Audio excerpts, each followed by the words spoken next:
The small village of Harrow's End sat nestled in a forgotten corner of the countryside, where rolling hills gave way to endless fields of corn. The golden stalks swayed under the autumn breeze, their rustling whispers a constant companion to the villagers. But there was one field, sprawling across the northern edge of the village, that no one spoke of without a shudder. It belonged to the old landlord, Silas Marrow, a man whose name was uttered only in hushed tones, as if speaking it too loudly might summon him from the shadows. The villagers called his land the Sacrificial Field, and the stories surrounding it were as old as the village itself.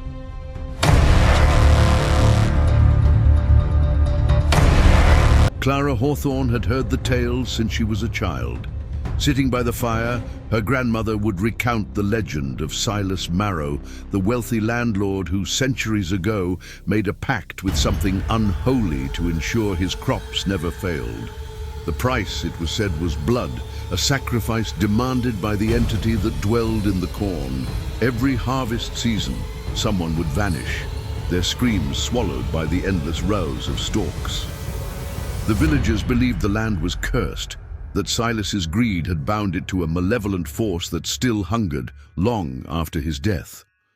Clara, now 23, had always dismissed the stories as superstition. She was practical, a school teacher who valued reason over folklore. But when her younger brother, Ethan, went missing one crisp October evening, the weight of those old tales pressed against her like a physical force.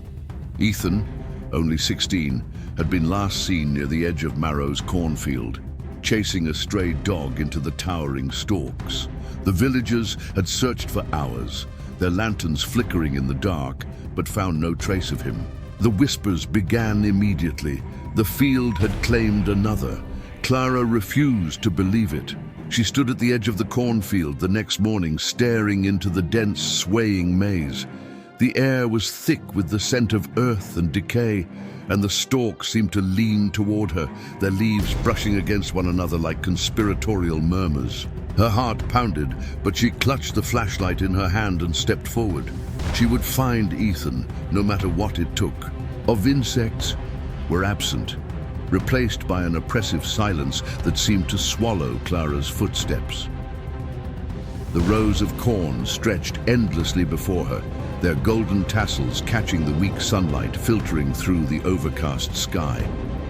She called Ethan's name, her voice trembling, but it was as if the field absorbed the sound, leaving only the rustle of leaves in response. As she pushed deeper, the air grew colder, the light dimmer. The rows seemed to shift around her, closing in like the jaws of some great beast. Clara's flashlight flickered, casting erratic shadows that danced across the stalks. She tightened her grip, forcing herself to stay calm. "Ethan!" she called again, louder this time. "Ethan, where are you?" A faint sound answered, a low, guttural moan, barely audible over the rustling corn. Clara froze, her breath catching in her throat. It came from somewhere to her right, deep within the field. She turned, her flashlight cutting through the gloom, and pushed through the stalks, ignoring the way they clawed at her clothes. The moan came again, closer now, and her heart surged with hope. It had to be Ethan. But as she broke through a particularly dense patch of corn, she stumbled into a small clearing, and her blood ran cold. In the center stood a scarecrow, its burlap face crudely stitched into a grotesque smile. Its arms were outstretched, draped in tattered rags that fluttered in the wind. But it wasn't the scarecrow itself that made Clara's knees buckle. It was the ground beneath it. The earth was stained a deep, unnatural red, as if soaked with blood. The stain spread outward in a perfect circle, seeping into the roots of the surrounding corn. Clara's flashlight trembled in her hand, illuminating something else. A pile of bones, half buried in the dirt, their surfaces etched with strange, spiraling symbols. Human bones. She staggered back, her stomach churning. The moan came again, but this time it was behind her. She spun around, her flashlight sweeping the darkness, and caught a glimpse of movement. a figure, hunched and shambling, disappearing into the corn. "Ethan," she whispered, her voice barely audible. The figure didn't respond. Instead, the rustling grew louder, more insistent, as if the field itself were coming alive. Clara's instincts screamed at her to run, but she couldn't leave without her brother. She forced herself to move toward where the figure had vanished, her flashlight flickering with every step. The air grew heavier, thick with the stench of rot, and the cold seeped into her bones. Hours passed, though Clara couldn't be sure. Time seemed to warp within the field, the sky above unchanging, the light perpetually dim. She called for Ethan until her throat was raw, but the only answers were the moans, sometimes close, sometimes distant, always just out of reach. The cornfield seemed to toy with her, leading her in circles, its rows shifting whenever she thought she'd found a path. Exhaustion began to take hold, her legs heavy, her mind foggy. She leaned against a stalk, catching her breath, when she noticed something carved into the stem. It was a symbol, like the ones on the bones, a spiral with jagged claw-like marks radiating from its center. She reached out, tracing it with her finger, and a sharp pain shot through her hand. She yanked it back, staring at the bead of blood welling up on her fingertip. The stalk seemed to quiver, as if drinking it in. Clara's heart raced. She backed away, her flashlight sweeping the rows. And that's when she saw it. A figure standing at the edge of her vision, motionless among the stalks. It was tall, unnaturally so, its silhouette jagged and wrong. Its head was tilted at an impossible angle, and though she couldn't see its face, she felt its gaze boring into her. "Who's there?"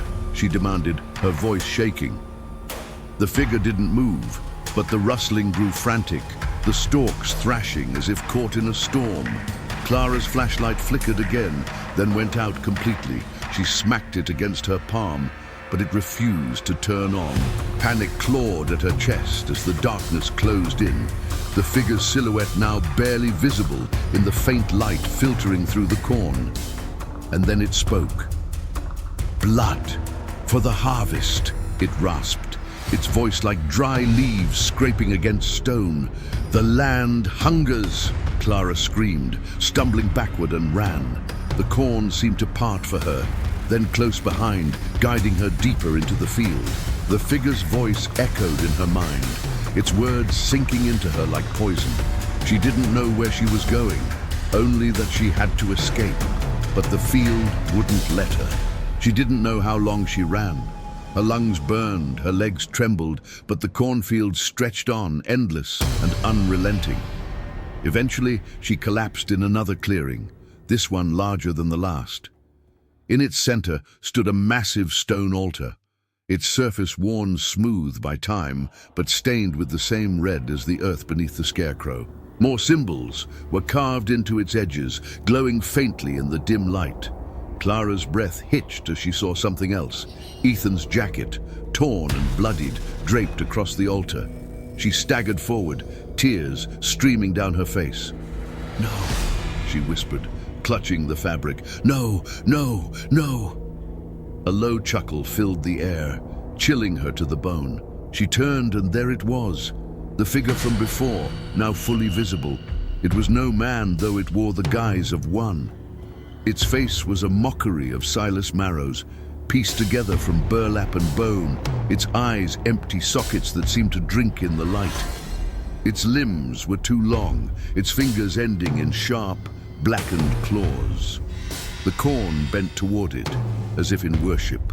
"You seek the boy," it said, its voice a chorus of whispers. "He is mine now, as are you." Clara's knees buckled, but she forced herself to stand. "Give him back," she spat, her voice trembling but defiant. "You can't have him." The thing tilted its head, its burlap face twisting into a grotesque smile. "The land demands its due. Silas promised it blood, and blood it shall have. You cannot break the pact." "I don't care about your pact," Clara shouted. "Let him go." The creature laughed, a sound that made her skin crawl. "Foolish child, The field is alive. It sees, it hungers. Run if you wish, you will not escape. The corn began to thrash again, the stalks bending and snapping as if alive. Clara clutched Ethan's jacket, her mind racing. She couldn't fight this thing, not with her hands or her flashlight, but there had to be a way. The stories her grandmother told always ended with a warning. The field could be sated, but only with a sacrifice greater than the one it demanded. An idea formed, desperate and terrifying. Clara's eyes darted to the altar, to the symbols glowing faintly. They weren't just carvings, they were a spell, a binding. If the pact was sealed with blood, maybe it could be broken with blood too. Clara acted before she could second-guess herself. She grabbed a sharp stone from the ground and slashed her palm, wincing as blood welled up. The creature hissed, its form flickering as if unsettled. Clara smeared her blood across the altar, tracing the symbols as best she could. "Take me," she whispered, her voice shaking. "If you need blood, take mine. Let Ethan go." The air grew heavy, the ground trembling beneath her. The creature's smile vanished, its empty eyes narrowing. "You dare defy the pact," it snarled. "I'm not defying it," Clara said, forcing herself to meet its gaze. "I'm fulfilling it. My blood for his life, that's the deal, isn't it?" The field roared, the corn thrashing violently, and the creature lunged. Clara braced herself, but instead of claws, she felt a searing pain in her chest, as if her very soul were being torn apart. The world spun, darkness closing in, but she clung to the altar, her blood soaking into the stone. And then, silence. When Clara opened her eyes, she was lying at the edge of the cornfield, the village visible in the distance. The sky was clear, the air warm. Her hand was bandaged, though she didn't remember doing it. Ethan lay beside her, unconscious but breathing, his face pale but unharmed. She sobbed, pulling him into her arms. The field behind them was still, the corn swaying gently, as if nothing had happened. But Clara knew better. She could still feel the creature's gaze, its hunger lingering in the air. The villagers found them soon after, and Ethan was taken to the doctor. He woke with no memory of the field, no recollection of what had happened. Clara told no one what she'd seen, what she'd done. The stories of Silas Marrow and his sacrificial field continued, but now they carried a new weight for her. Sometimes, late at night, Clara would wake to the sound of rustling corn, though her house was miles from any field. She'd check her hand, expecting to see the cut, but it was always healed, the scar faint but ever present. And in her dreams, she saw the creature's burlap face, its voice whispering, "The land remembers." Arrow's End went on as it always had, the harvest bountiful, the villagers wary of the northern field, but Clara knew the truth. The pact wasn't broken, only delayed. The land was patient. It would hunger again, and when it did, it would come for her.